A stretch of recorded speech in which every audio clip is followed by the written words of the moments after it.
ನೋವೇ ಚಾನ್ಸೇ ಇಲ್ಲ, ನಾನು ಬರೋದಿಲ್ಲ ಅಂತಿದ್ದಾರೆ ಜೆಡಿಎಸ್ನ ಹಿರಿಯ ಶಾಸಕರಾಗಿರುವಂತಹ ಜಿಟಿ ದೇವೇಗೌಡರು. ಇತ್ತ ಜೆಡಿಎಸ್ ಪಕ್ಷ ಸಭೆಯನ್ನ ಹಮ್ಮಿಕೊಂಡಿದೆ. ಆದರೆ ನಾನು ಬರೋದೇ ಇಲ್ಲ, ಕ್ಷೇತ್ರದಲ್ಲಿ ನನಗೆ ಕೆಲಸ ಇದೆ ಅಂತ ಹೇಳ್ತಿದ್ದಾರೆ ಜಿಟಿ ದೇವೇಗೌಡರು. ಇತ್ತ ಕುಮಾರಸ್ವಾಮಿ ಅವರು ಸಂಧಾನದ ಸರ್ಕಸ್ ಅನ್ನ ಮಾಡ್ತಿದ್ದಾರೆ. ಆದ್ರೆ ಯಾವುದಕ್ಕೂ ಕೂಡ ಸೊಪ್ಪನ್ನ ಹಾಕ್ತಾನೆ ಇಲ್ಲ ಹಿರಿಯ ಶಾಸಕರಾಗಿರುವಂತಹ ಜಿಟಿ ದೇವೇಗೌಡರು. ಈ ಬಗ್ಗೆ ಒಂದು ಬ್ರೇಕಿಂಗ್ ನ್ಯೂಸ್ ಲಭ್ಯವಾಗ್ತಿದೆ, ಗಮನಿಸ್ತಾ ಹೋಗೋಣ.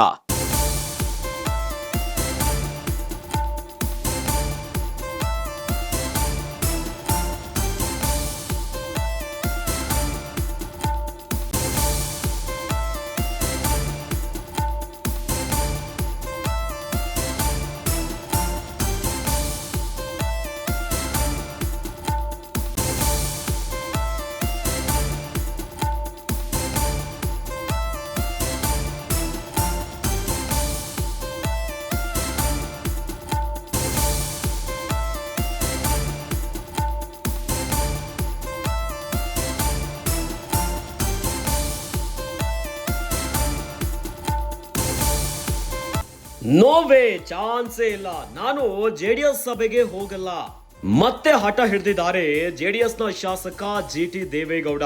ಕುಮಾರಸ್ವಾಮಿ ಸಂಧಾನ ಸರ್ಕಸ್ಗೆ ಸೊಪ್ಪು ಹಾಕದ ಜಿಟಿಡಿ. ಕುಮಾರಸ್ವಾಮಿಯ ಅಣ್ಣ ತಮ್ಮ ಸಂಬಂಧ ಮಾತಿಗೂ ಕೂಡ ಡೋಂಟ್ ಕೇರ್ ಅಂತ ಹೇಳಿದ್ದಾರೆ.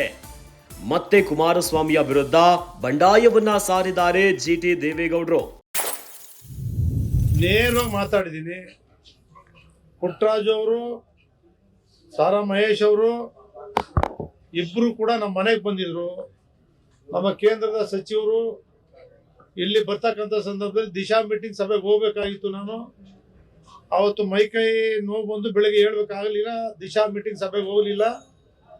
ಪಕ್ಷದ ಸಭೆಗೆ ನಾನು ಇವಾಗ ಬರಲ್ಲ.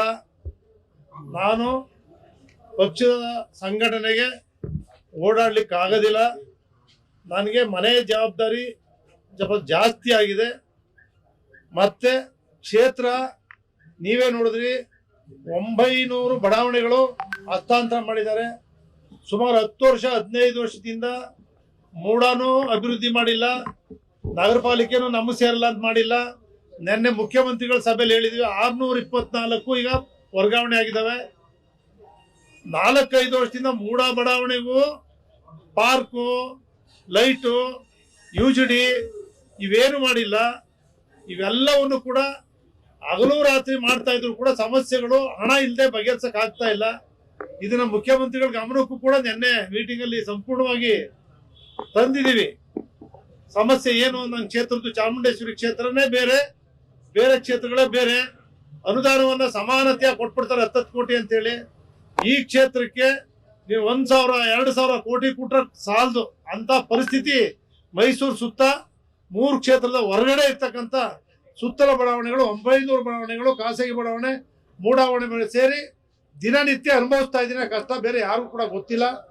ಆ ಜನರ ಸಮಸ್ಯೆಗಳು ಬಸ್ಸೆ ಕೂಡ ಮುಖ್ಯಮಂತ್ರಿಗಳ ಸಭೆಯಲ್ಲಿ ನೆನ್ನೆ ನಾವೆಲ್ಲ ಶಾಸಕರು MP ಎಲ್ಲರೂ ಕೂಡ ಒತ್ತಡ ಮಾಡಿದೀವಿ. ಈ ಕೆಲಸದಲ್ಲಿ ನಾನು ಹಗಲು ರಾತ್ರಿ ನಿಂತಿದ್ದೀನಿ ಹೊರತು, ಬ್ಯುಸಿ ಆಗಿದ್ದೀನಿ ಹೊರತು ಬೇರೆ ಯಾವುದೇ ಕಾರಣದಿಂದ ಕೂಡ ನಾನು ಸಭೆಗೆ ಹೋಗಲ್ಲ ಅಂತಕ್ಕಂಥ ನೇರವಾಗಿ ಅವ್ರಿಗೆ ನಾನು ಸ್ವಲ್ಪ ಬಿಟ್ಕೊಡಿ, ನಾನು ಸ್ವಲ್ಪ ಅಭಿವೃದ್ಧಿ ಮಾಡ್ತೀನಿ. ಪಕ್ಷದ ಸಭೆಗೆ ಗೈರಾಗಲು ಕ್ಷೇತ್ರದ ನೆಪವನ್ನ ಹೇಳಿದ್ದಾರೆ ಜಿಟಿಡಿ. ನಾನು ಪಕ್ಷದ ಯಾವುದೇ ಸಭೆಗಳಲ್ಲಿ ಭಾಗಿಯಾಗಲ್ಲ ಅನ್ನೋದಾಗಿ ಹೇಳಿದ್ದಾರೆ. ನನಗೆ ನನ್ನ ಕ್ಷೇತ್ರದ ಕೆಲಸವೇ ಹೆಚ್ಚಾಗಿದೆ, ಸಭೆಗೆ ಹೋಗೋದೇ ಇಲ್ಲ ಅನ್ನೋದಾಗಿ ಮಾತನಾಡಿದ್ದಾರೆ. HD ದೇವೇಗೌಡರ ಕುಟುಂಬದಿಂದ ಜಿಟಿಡಿ ಒಂದು ಕಡೆಯಲ್ಲಿ ಅಂತರವನ್ನ ಕಾಯ್ದುಕೊಂಡಿದ್ದಾರೆ. ಎಲ್ಲವೂ ಸರಿ ಹೋಗುತ್ತೆ ಎಂದಿದ್ದಂತಹ HD ಕುಮಾರಸ್ವಾಮಿ ಅವರು ಜಿಟಿಡಿ ನನ್ನ ಅಣ್ಣನ ಸಮಾನ, ಸಮಾಧಾನ ಆಗ್ತಾರೆ ಅಂತ HD ಕುಮಾರಸ್ವಾಮಿ ಅವರು ಹೇಳಿದ್ರು. ಮೈಸೂರಿನ ಚಾಮುಂಡೇಶ್ವರಿ ಕ್ಷೇತ್ರದ ಜೆಡಿಎಸ್ನ ಶಾಸಕರಾಗಿರುವಂತಹ ಜಿಟಿ ದೇವೇಗೌಡರು ಜೆಡಿಎಸ್ ಪಕ್ಷದ ಚಟುವಟಿಕೆಗಳಿಂದ ಅಂತರವನ್ನ ಕಾಯ್ದುಕೊಂಡಿದ್ದಾರೆ. ಏನೋ ರಾಜ್ಯಾಧ್ಯಕ್ಷರ ಆಯ್ಕೆಯ ಕುರಿತು ಚರ್ಚೆಯನ್ನ ನಡೆಸುವುದಾಗಿ ಕರೆದಿದ್ರು ಸಭೆಗೆ. ಆದರೆ ಪಾಲ್ಗೊಳ್ಳೋದಿಲ್ಲ, ನಾನು ಬರೋದಿಲ್ಲ ಅನ್ನೋದಾಗಿ ಜೆಡಿಎಸ್ನ ಹಿರಿಯ ಶಾಸಕ ಜಿಟಿ ದೇವೇಗೌಡ ಅವರು ಅಂತರವನ್ನ ಕಾಯ್ದುಕೊಂಡಿದ್ದಾರೆ. ಇಲ್ಲ, ನಾನು ಬರೋದಿಲ್ಲ ಅನ್ನೋದಾಗಿ ಹೇಳ್ತಿದ್ದಾರೆ. ಇತ್ತ ಕುಮಾರಸ್ವಾಮಿ ಅವರು ಸಂಧಾಯ ಮಾಡೋದಕ್ಕೆ ಸರ್ಕಸ್ ಅನ್ನ ಮಾಡ್ತಿದ್ದಾರೆ. ಆದ್ರೆ ಯಾವುದಕ್ಕೂ ಕೂಡ ಸೊಪ್ಪನ್ನ ಹಾಕ್ತಾ ಇಲ್ಲ ಜಿಟಿ ದೇವೇಗೌಡರು. ಮತ್ತೆ ಹಠವನ್ನ ಹಿಡಿದು ಕೂತು ಬಿಟ್ಟಿದ್ದಾರೆ ಜೆಡಿಎಸ್ನ ಶಾಸಕರಾಗಿರುವಂತಹ ಜಿಟಿ ದೇವೇಗೌಡರು. ನೋವೇ ಚಾನ್ಸೇ ಇಲ್ಲ, ಸಭೆಗೆ ಹೋಗೋದಿಲ್ಲ ಅನ್ನುವಂತ ರೀತಿಯಲ್ಲಿದೆ ಜಿಟಿ ದೇವೇಗೌಡರವರ ನಡೆ. ಇನ್ನು ಕುಮಾರಸ್ವಾಮಿ ಅವರು ಅಣ್ಣ ತಮ್ಮನ ಸಂಬಂಧ ಅನ್ನುವಂತ ಮಾತನ್ನ ಕೂಡ ಹೇಳಿದ್ರು, ಬರ್ತಾರೆ ಅಣ್ಣನ ಸಮಾನ ಅನ್ನೋದಾಗಿ. ಆದ್ರೆ ಕುಮಾರಸ್ವಾಮಿ ಅವರ ಯಾವ ಮಾತಿಗೂ ಕೂಡ ಒಪ್ಪುತ್ತಾನೆ ಇಲ್ಲ, ಡೋಂಟ್ ಕೇರ್ ಅನ್ನುವಂತ ನಡೆಯಲು ಸಾಕ್ತಿದ್ದಾರೆ. ಮತ್ತೆ ಕುಮಾರಸ್ವಾಮಿ ಅವರ ವಿರುದ್ಧ ಬಂಡಾಯವನ್ನ ಸಾರಿದ್ದಾರೆ. ಏನೋ ಪಕ್ಷದ ಸಭೆಗೆ ಗೈರಾಗಲು ಕ್ಷೇತ್ರದ ನೆಪವನ್ನ ಹೇಳಿಬಿಟ್ಟಿದ್ದಾರೆ. ನಾನು ಪಕ್ಷದ ಯಾವುದೇ ಸಭೆಗಳಲ್ಲಿ ಭಾಗಿಯಾಗಲ್ಲ, ನನಗೆ ನನ್ನ ಕ್ಷೇತ್ರದ ಕೆಲಸವೇ ಹೆಚ್ಚಾಗಿಬಿಟ್ಟಿದೆ ಅನ್ನೋದಾಗಿ ಸಭೆಗೆ ಹೋಗಲ್ಲ ಅನ್ನುವಂತ ರೀತಿಗೆ ಉತ್ತರವನ್ನ ಕೊಟ್ಟಿದ್ದಾರೆ. ಇನ್ನು ಎಚ್.ಡಿ. ದೇವೇಗೌಡರ ಕುಟುಂಬದಿಂದ ಜಿಟಿಡಿ ದೂರ ಆಗಿಬಿಟ್ಟಿದ್ದಾರೆ.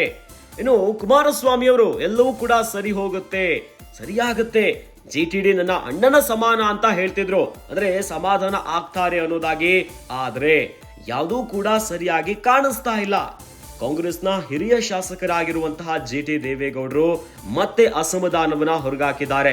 ಪಕ್ಷದ ಸಭೆಗೆ ಬರೋದಿಲ್ಲ, ಅದಕ್ಕೂ ಕ್ಷೇತ್ರದ ನೆಪವನ್ನ ಒಡ್ಡಿದ್ದಾರೆ.